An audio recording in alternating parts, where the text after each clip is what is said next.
লেখক অপুর স্রষ্টা বিভূতিভূষণ বন্দ্যোপাধ্যায়। এই দিব্যদৃষ্টি সম্পন্ন লেখকের লেখায় আমরা প্রকৃতি আর মানুষের সম্পর্কের অপরূপ বর্ণনা পাই। পথের পাঁচালীর একটি অংশ আমাটির ফেপু। সেখান থেকেই বালক অপুর এবং নিশ্চিন্দিপুরের কয়েকজনের সরস্বতী পুজোর বিকেলে নীলকণ্ঠ পাখি দেখতে যাওয়ার গল্প নিয়ে আজকের নিবেদন নীলকণ্ঠ পাখির খোঁজে। শুরু হচ্ছে নীলকণ্ঠ পাখির খোঁজে। অংশগ্রহণে অভিরূপ পাণ্ডে, অয়ন মণ্ডল, স্নিগ্ধজিৎ সিংহ এবং অনিক পাল। নীলকণ্ঠ পাখির খোঁজে।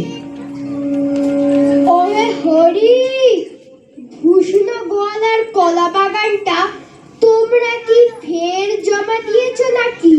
হ্যাঁ, সেটা আমার কোথায় গেল?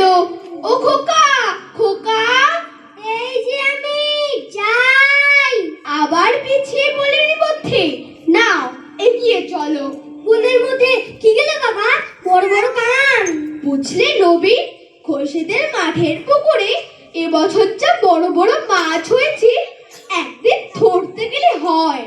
তা যা বলেছে হরি, আমিও তাই ভাবছিলাম। কি তো উড়ে গেল বাবা বনের মধ্যে বড় বড় কান?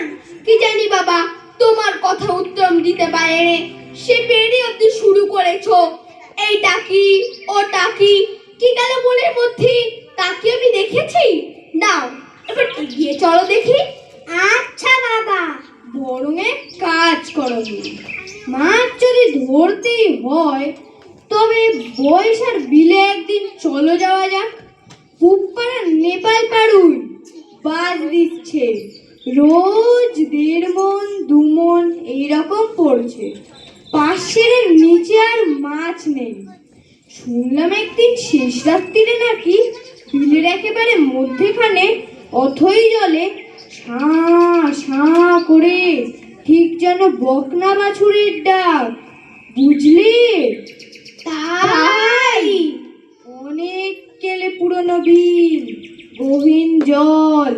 দেখেছো তো মধ্যেখানে জল যেন কালো শিউগোলা, পদ্ম গাছের জঙ্গল।